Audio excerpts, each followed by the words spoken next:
नमस्कार।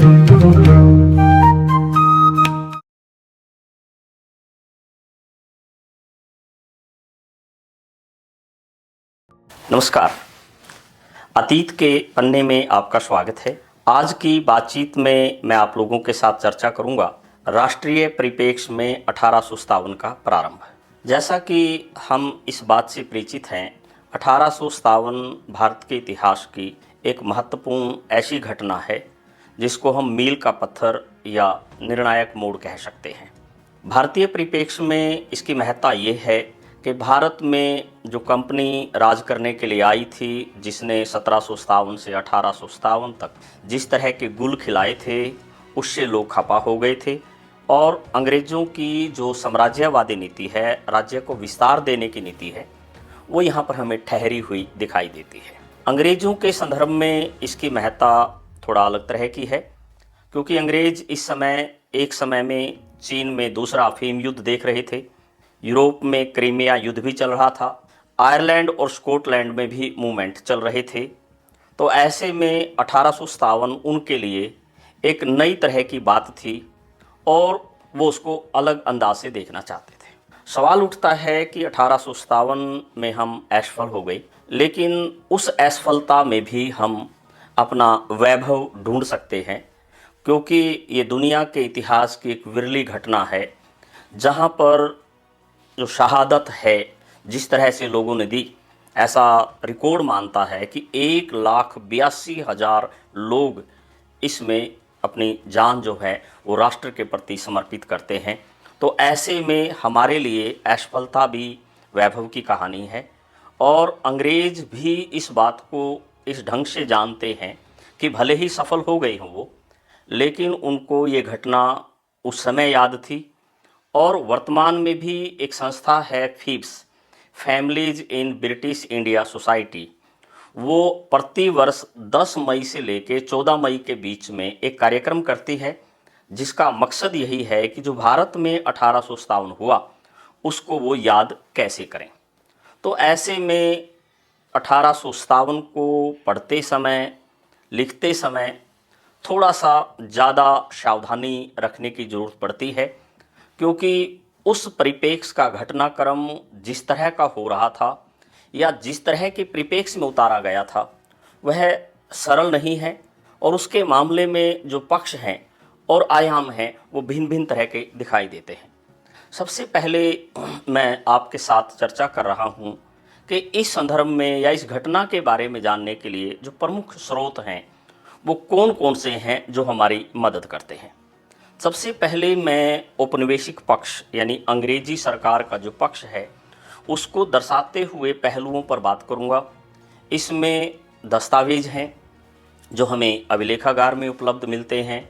इनमें विभिन्न तरह की फाइलें, चाहे वो प्रशासनिक हों, चाहे वो गोपनीय हों, चाहे वो मिलिट्री रिकॉर्ड से हों, इस तरह की फाइलों को हम देखते हैं। साथ में हमें पुस्तकें मिलती हैं जो अंग्रेज़ों ने एक मकसद के साथ लिखवाई और उन पुस्तकों के उद्देश्य को स्पष्ट किया गया। ये पुस्तकें, ये लेखन अंग्रेज़ों का जो उद्देश्य है उसकी पूर्ति करता है, जिसमें अंग्रेज़ मोटे तौर पर 3-4 चीज़ें कह देना चाहते हैं। पहला ये कि अंग्रेज़ मोटे तौर पर ये दिखाना चाहते हैं कि हम ताकतवर हैं और हमारी ताकत के सामने दुनिया की ताकत कोई मायने नहीं रखती है।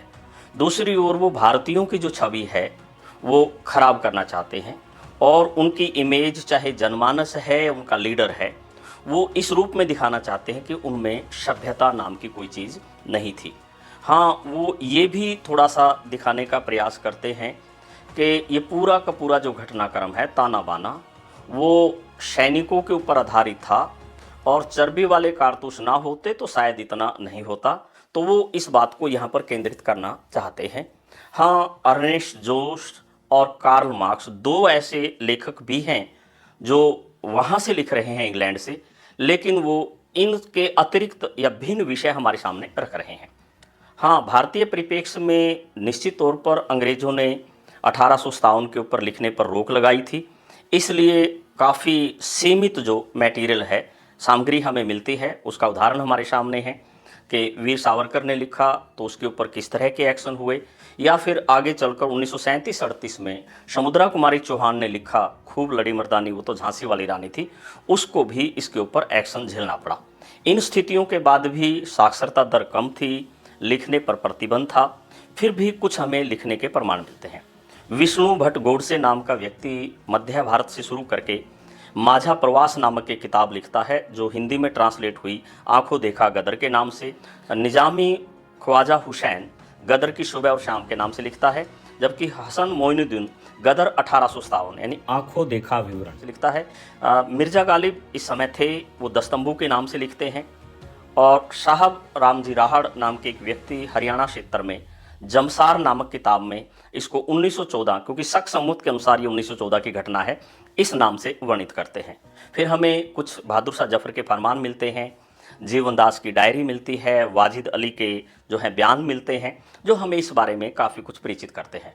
और इन सबसे भी ज़्यादा महत्वपूर्ण मैं मानता हूँ कि लोक चेतना यानी लोगों की स्मृति में जो था, वो गीत के रूप में, कहानी के रूप में, चुटकुलों के रूप में, कहावतों के रूप में पूरे के पूरे देश में देखा जा सकता है, जो यहाँ पर हमें उतरता हुआ दिखाई देता है। हालांकि इस पर बहुत सीमित काम हुआ है। खगेंद्र ठाकुर ने लिखा है, राही मासूम राजा ने लिखा है, पीसी जोशी ने थोड़ा काम किया है, तो स्थानीय स्तर पर भी इसके ऊपर काम हुआ है। लेकिन इन सभी जो है सोर्सेज को बेस मानकर हम ये कह सकते हैं कि 1857 को समझना भले ही हमें जो है कठिन दिखता हो, लेकिन असंभव नहीं है। और इन सारे सोर्सेज को, चाहे वो स्थानीय हैं चाहे वो बाह्य हैं, उनको जब देखते हैं तो हमें लगता है कि कारणों की जो पृष्ठभूमि है बहुत साफ सुथरी दिखाई देती है। यह बताया जाना तो बहुत मुश्किल है कि इसके कितने कारण रहे होंगे। हाँ, कितने तरह के कारण रहे होंगे ये जरूर सोचा जा सकता है। राजनीतिक तौर पे, प्रशासनिक तौर पे भारतीय दुखी थे और वो इस व्यवस्था को झेलने की स्थिति में नहीं थे। आर्थिक तौर पर जिस तरह का शोषण किया, जिस तरह से हिंदुस्तान की गरीबी, बेरोजगारी की परिस्थितियां पैदा की, उसका परिणाम जो है हम पाते हैं। सामाजिक धार्मिक तौर पर उनकी जो दृष्टिकोण है भारतीय समाज के बारे में या भारतीय संस्कृति के बारे में, वो संकीर्णता बहुत अजीब किस्म की है।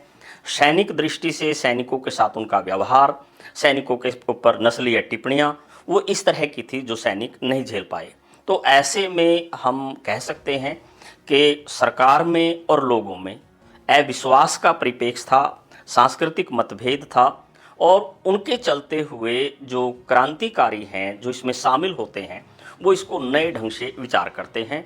और यूँ कहिए कि समाज का प्रत्येक वर्ग इस व्यवस्था से दुखी था और वो इस भगावत के रास्ते पर उतरा। जहाँ तक इसके प्रारंभ की सवाल है, कैसे ये घटना घटी और किस तरह की बात रही, इस बारे में जैसा कि मैंने पहले भी इस तरह की बात चर्चा मिली है कि अंग्रेजी राज का लोगों ने स्वागत नहीं किया, बल्कि अपने अपनी तरह से, अपने अपने ढंग से विरोध किया। लेकिन वो विरोध संगठित रूप में हमें 1857 के रूप में दिखता है। यदि शुरुआत की मैं कुछ बातें साझा करूं, सबसे पहले फरवरी 1857 में एक बहरामपुर नामक छावनी है बंगाल में, वहाँ पर चर्बी वाले कारतूस है, एनफील्ड राइफल है, उसका मुद्दा चर्चा में आया और कर्नल माइकल ने दबाव डालकर इस 19वीं देसी पलटन को यूज़ करने के लिए कहा, लेकिन वो सहमत नहीं हुए। बात गोपनीय रिकॉर्ड में दबा दी गई और 31 मार्च 1857 को इस पलटन को रद्द कर दिया गया, इसको तोड़ दिया गया और सैनिकों को ये कह दिया गया कि या तो ये प्रयोग करें, अन्यथा उनको बर्मा में और चीन में लड़ने के लिए भेज दिया जाएगा, उनकी डेड बॉडीज तक यहाँ पर वापस नहीं आएगी, और पलटन को ख़त्म कर दिया गया। इसके बाद जो घटनाक्रम है हमें बैरकपुर में दिखाई देता है, जहाँ पर मंगल पांडे के नेतृत्व में ये गतिविधि आगे बढ़ती है। आप सब इस बात से परिचित हैं कि मंगल पांडे जो है 1857 का प्रथम शहीद के रूप में स्वीकार करते हैं। एक दिन सुबह सुबह मंदिर जाते समय हाथ में लोटा जो है उसके पास था पानी का, वो लेकर जा रहा था और एक माता दीन नाम का व्यक्ति उससे मिलता है और उससे पानी की मांग करता है। क्योंकि जातीय व्यवस्था में माता दीन वंचित वर्ग से था, मंगल पांडे ने थोड़ा सा रिएक्शन किया कि नहीं, आप ऐसा नहीं कर सकते, मैं आपको पानी इस तरह से नहीं पिलाऊंगा। और कुल मिला के संवाद यहाँ तक आ गया कि माता दी ने यहाँ तक कह दिया कि तुम जिस धर्म की बात करते हो वो धर्म असली नहीं है, क्योंकि आपका धर्म जो है मैं रोज़ भ्रष्ट होते हुए देखता हूँ। तो विवाद यहाँ तक हुआ। तो ये बात क्लियर होगी कि जो चर्बी है, जिन कारतूसों को आप प्रयोग करते हो उनमें सामान्यतः प्रयोग होती है और उनमें गायों और सूअर की चर्बी प्रयोग में रहती है। तो ये बात जो है यहाँ पर आई। तो फिर माता दीन ने मंगल पांडे को वो सारा दिखाया कि कैसे ये चर्बी और ये प्रोसेस तैयार होता है, कैसे वो कारतूस बनते हैं। तो ऐसे में 29 मार्च 1857 को जब सामान्यतः परेड की गतिविधियां चल रही थी, तो मेजर ह्यूजसन ने मंगल पांडे और उसकी टुकड़ी को ये कहा कि आप इन एनफील्ड राइफल का प्रयोग करें। तो ऐसे में मंगल पांडे ने मना किया।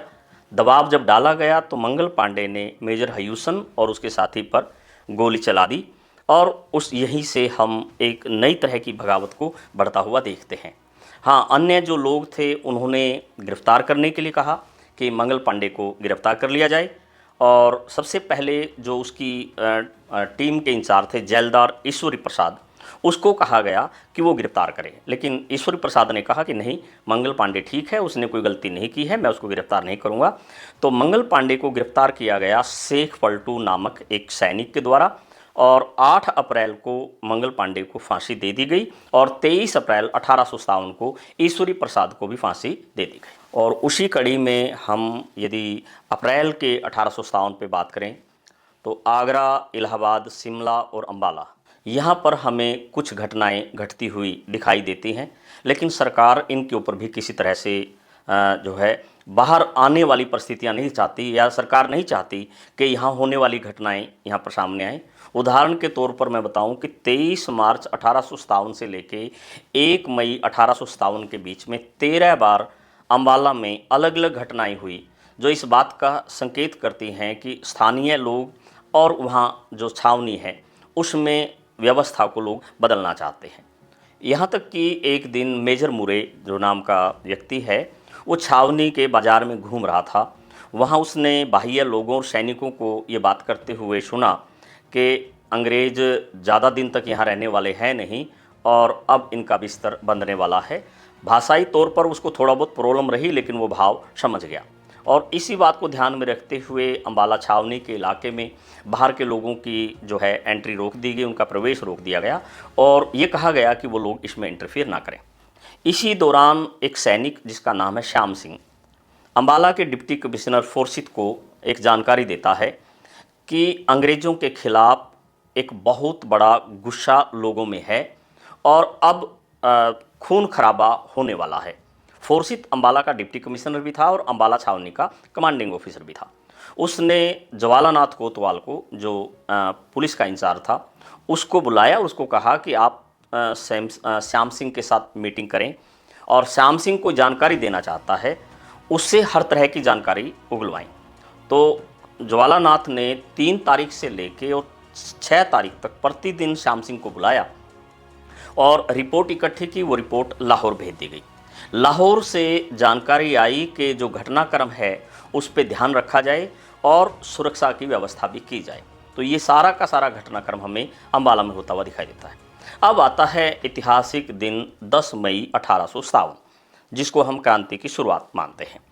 तो अम्बाला में ही सुबह 10:30 बजे अंग्रेज़ों ने एक कार्यक्रम रखा हुआ था कि वहाँ पर नई चर्च का उद्घाटन होना था और सैनिकों ने ये महसूस किया था कि इस नई चर्च के उद्घाटन अवसर पर हम क्रांति की शुरुआत करेंगे। तो ऐसे में 5वीं और 60वीं बटालियन के जो सैनिक हैं वो जो है इसके लिए तैयार हुए। लेकिन अंग्रेज़ों ने क्या किया, चालाकी से उस दिन उस चर्च का उद्घाटन नहीं किया, बल्कि उस दिन की प्रार्थना पुरानी चर्च में ही करने का फैसला कर लिया। तो ऐसे में सैनिक तैयार थे और जैसे ही अंग्रेज़ चर्च के अंदर गए तो इन सैनिकों ने उन अंग्रेज़ों को घेर लिया। और क्योंकि अंग्रेज़ों को पहले से पता था, अंग्रेज़ों ने बाहर की रॉयल आर्मी को लेकर उनको घेर लिया। कुल मिला के 5वीं और 60वीं बटालियन को शस्त्रहीन कर दिया गया और लगा कि शायद बात रफा दफा हो गई है। दिन में 1 बजे फिर ये सैनिक दोबारा इकट्ठे हुए और ये छावनी तोड़कर बाहर निकल गए। बाहर के लोगों को इन लोगों ने साथ लिया और ये लोग कसौली का खजाना लूटने में कामयाब हुए। 32,043 रुपये इन लोगों ने लूटे और बाबा मोहर सिंह रोपड़ के थे, उनके नेतृत्व में ये आगे बढ़े। तो रायपुर रानी और गढ़ी कोटाहा के रास्ते इन्होंने शिमला के रास्ते पर जो है नियंत्रण कर लिया। और इसी दिन अंग्रेज़ों के द्वारा एक टेलीग्राम अंबाला से पूरे देश में जारी की गई, जिसके लिए कहा जाता है वो टेलीग्राम जिसने पंजाब और देश को बचाया। तो ये घटनाक्रम दिन में हुआ। उसी दिन मेरठ में 85 सैनिकों ने, जिन्होंने एनफील्ड राइफल को चलाने से मना कर दिया था, उनका कोर्ट मार्शल हुआ, उनको खूब अपमानित किया। दिन भर उन लोगों को धूप के अंदर तड़पाया गया और जो उन 85 से अलग बाकी सैनिक थे, उन सैनिकों को तमाशबीन के तौर पर लाया गया। तो ऐसे में कोर्ट मार्शल के अनुसार उनको जो है खूब खराब से खराब यानी प्रताड़ना के साथ और जो है दंड दिए गए।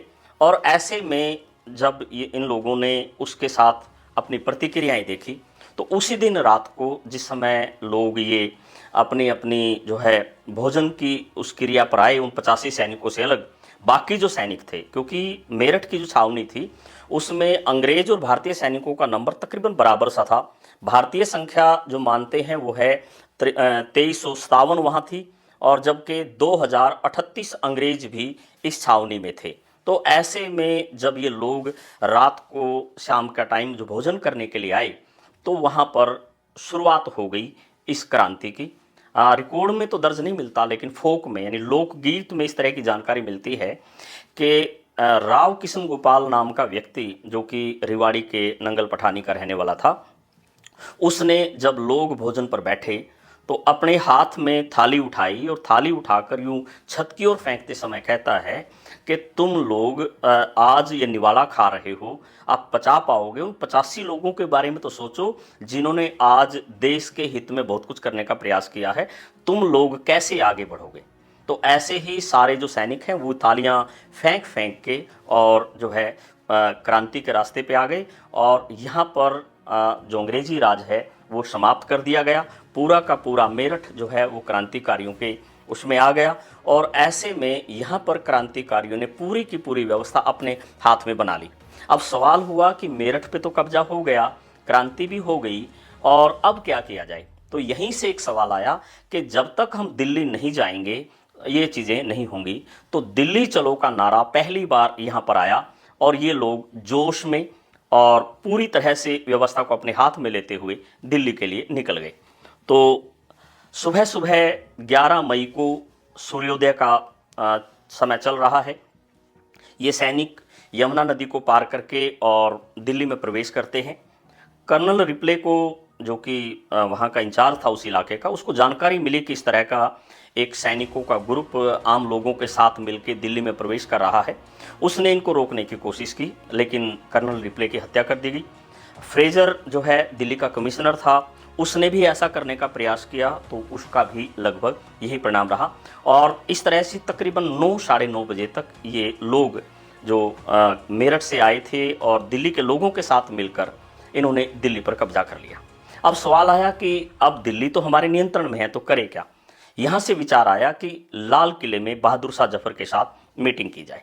तो अब इनमें से चुने हुए सैनिक जो हैं लाल किले पर दस्तक देते हैं, और उन्होंने बहादुर शाह जफर को संदेश दिया कि हम मेरठ के क्रांतिकारी हैं और आपसे मिलना चाहते हैं, और यहाँ तक भी कह दिया कि यदि आपकी इच्छा नहीं है मिलने की, हम तो भी मिलेंगे।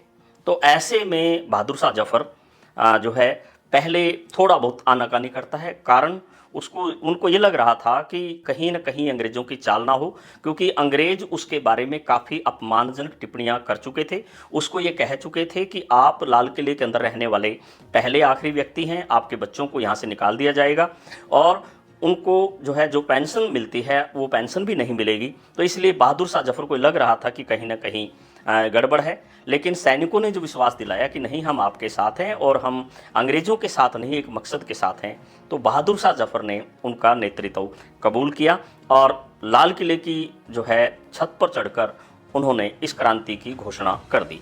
तो इस परिस्थिति में जब ये सारा घटनाक्रम 11 मई को हो गया, फिर सवाल हुआ तो क्या कुछ किया जाए। तो अगले दिन ताजपोशी का औपचारिक कार्यक्रम किया गया।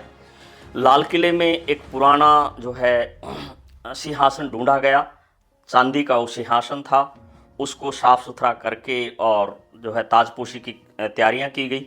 एक दिन में जहां जहां संदेश दिया जा सकता था संदेश दिया गया।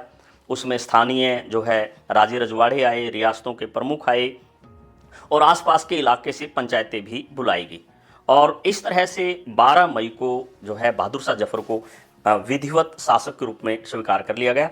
और जैसे ही ये घटनाक्रम यहाँ हुआ तो उसके बाद पूरा का पूरा विस्फोट हो गया। मेवात में, रेवाड़ी में, अलीगढ़ में, कानपुर में ये जो है चीज़ें चलती हैं। तो इस ओर प्रशासन तंत्र में जो है उनके साथ मिर्ज़ा मुगल और बख्त खां इत्यादि लोग थे। और आसपास के इलाके में जैसे बल्लभगढ़ है, फरुखनगर है, रेवाड़ी है या फिर रोहतक सोनीपत इत्यादि के इलाके के लोग भी बहादुर शाह जफर को समर्थन देने के लिए आगे बढ़े। और यहाँ से यूं क्रांति का जो बिगुल बज गया। और जैसे ही क्रांति का केंद्र दिल्ली बना, इसके बाद पूरा का पूरा राष्ट्र अंग्रेज विरोधी हो गया और 1857 एक अलग अंदाज में इन देश के लोगों की भावनाओं का प्रतीक बनकर प्रथम स्वतंत्रता संग्राम के रूप में उभरा। और अंग्रेजों ने इस अपने आप को बहुत जगह असहाय पाया। तो ये विस्तार किस रूप में आगे बढ़ा और क्या क्या इसका घटनाक्रम रहा, इसके साथ हम जुड़ेंगे अगले अंक में। और ये प्रक्रिया जो है यूं ही आगे चलती जाएगी। तो इस विश्वास के साथ कि जैसे क्रांति प्रारंभ हुई है, ये क्रांति राष्ट्र के व्यापक हिस्से में आगे बढ़ती है और इस व्यापक हिस्से के जो परिणाम हैं अपने आप में काफ़ी ज़्यादा सबक लेने वाले और महत्वपूर्ण होते हैं। धन्यवाद।